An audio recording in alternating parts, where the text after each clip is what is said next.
Eden by Obsessmuch. Read by SSJDeBusk. I don't own Harry Potter or Eden.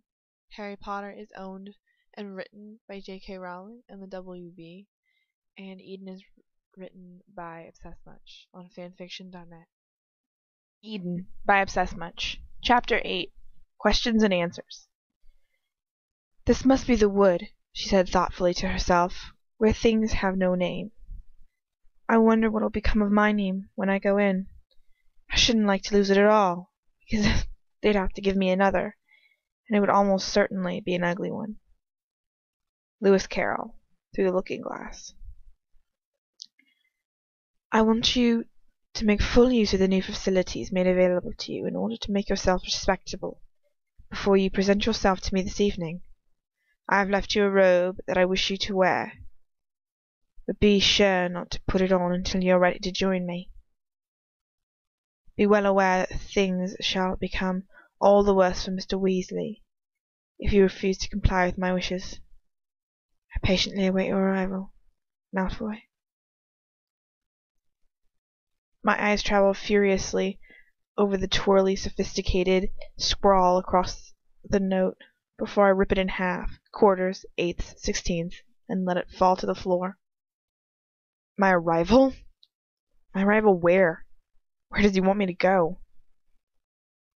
Even if I knew where to go, how the hell am I meant to get there?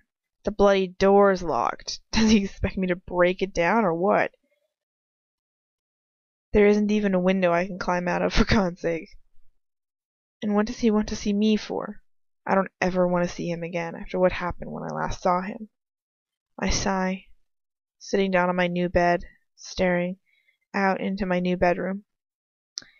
Well, I suppose it must be my new bedroom. It's where I woke up after I fell asleep out of sheer exhaustion. I can't say the word exhaustion.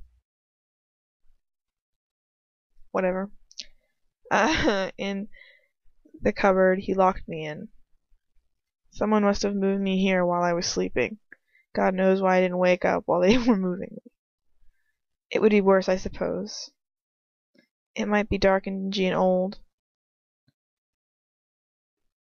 and the tombstone-like walls aren't exactly homely. But it's a palace compared to the cell I became used to at the Death Eater's headquarters. I mean, I've got a bed, for crying out loud.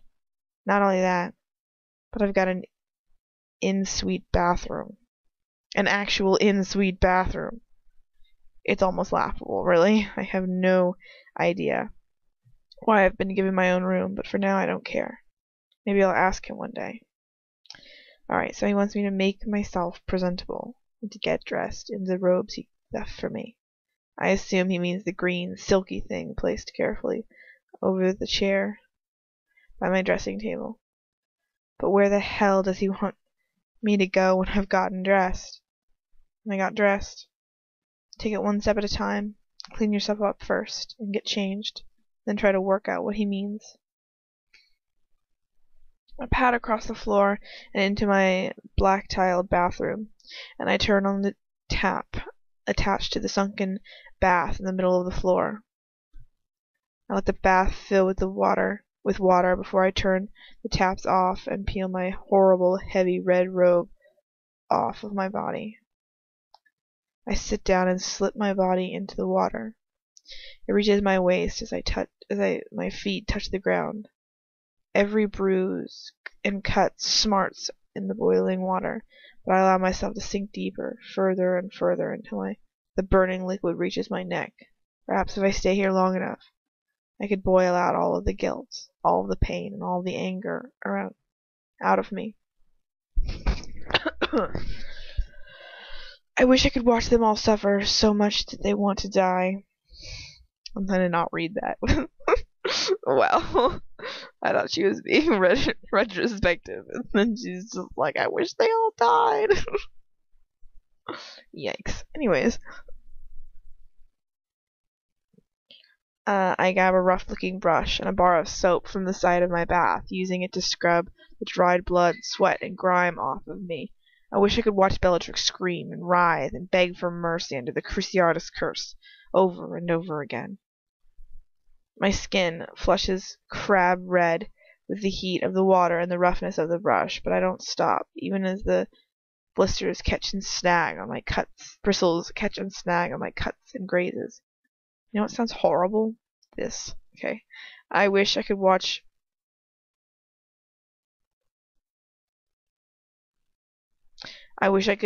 Dolohoff drag naked through the streets in a sea of humiliation before he watches his own genitals burn in front of him. Holy shit, she is getting graphic. Okay, I'm sorry. I washed my hair, furiously scratching at my scalp with my soapy fingers before I dunk my entire body into the boiling water, blocking out the world around me. I wish I could see Lucius suffer. I wish I could see him lose everything. I want to see him lost in his own despair, crying and screaming and wailing until he falls down dead out of sheer exhaustion. I wish that I'd driven that knife right into his heart. And who would give a shit, because he deserves it. All of it. I burst to the surface of the water, filling my lungs with air and wiping the dripping water away from my face. Dear God, before I die, let me see Lucius Malfoy suffer. Let me laugh over him as he suffers at my feet. Oh God, let me see him in pain, and I will be forever grateful. I pull myself out of the bath, splashing boiling soapy water along the tiled floor as I do so. My body is quite literally steaming. Amen. I pull the towel over from the rail attached to the wall, wrapping it around me like a blanket before heading back into my bedroom, where I dry myself off before sitting down at my dressing table. The face that stares back at me from the mirror is barely recognizable, thanks to the huge gash along my cheek and the other over the bridge of my nose, and the bruise on my cheekbone and the other on my jaw, my temple, and my forehead. I sigh, and I finish drying off my hair with a towel before setting it with a comb I find on my dressing table. It hurts like hell. My hair is so tangled, it takes me feels like hours to work through it all, gradually prizing knots out, ripping hairs away from my head. When I eventually finish it off, and I rub at it again with the towel until it starts to frizz out around my head, a sure sign that it's nearly dry. I go back into the bedroom, finding a toothbrush and toothpaste at the sink. It's fascinating to clean the taste. It's fascinating. You have to clean the taste of a few last days out of my mouth. I scrub hard at my teeth and rinse my mouth out, spitting it all out of me, the tears, the blood, and the vomit, everything that I've tasted in the last few days. I go back to my bedroom. It's not your bedroom. And I sit at my dressing table again. Bastard. How do you expect me to make myself presentable if I look like I've done a couple rounds in a boxing ring? Like an instant answer to that question, a bottle of queer liquid resting on my dressing table catches my eye. I pick it up and read the label. For instant skin healing. Removes everyday bruises and cuts. I snort in hysterical laughter just for a second before I unscrew the bottle of ointment and dab it onto my wounds on my face. It stings, but it makes the cuts heal up instantly, and the bruises disappear as if they were never there. I sit back and take a long look at myself in the mirror. I might be clean, but it's a different girl I see in the mirror before me than the one I used to. I've seen too much now. My eyes have a wild, skittish look of someone that's become accustomed to living in continuous fear. I stand up and shake out the robes he's given me so I can look at it properly. It's really quite beautiful. I don't exactly swoon over clothing, but it really is lovely. It looks exactly the right size. It will fit me perfect. It will fit perfectly. I don't want to wear it. Isn't there anything else I could wear? I put it back and bleh. I put it back and walk inside to the wardrobe, pulling open the heavy oak doors with a little difficulty. I gasp out of a little incredulous laugh as I rifle through the robes that fill it. Plain woolen robes, all of them in variants of brown, gray, black, or green. Dirty colors, mud-like colors.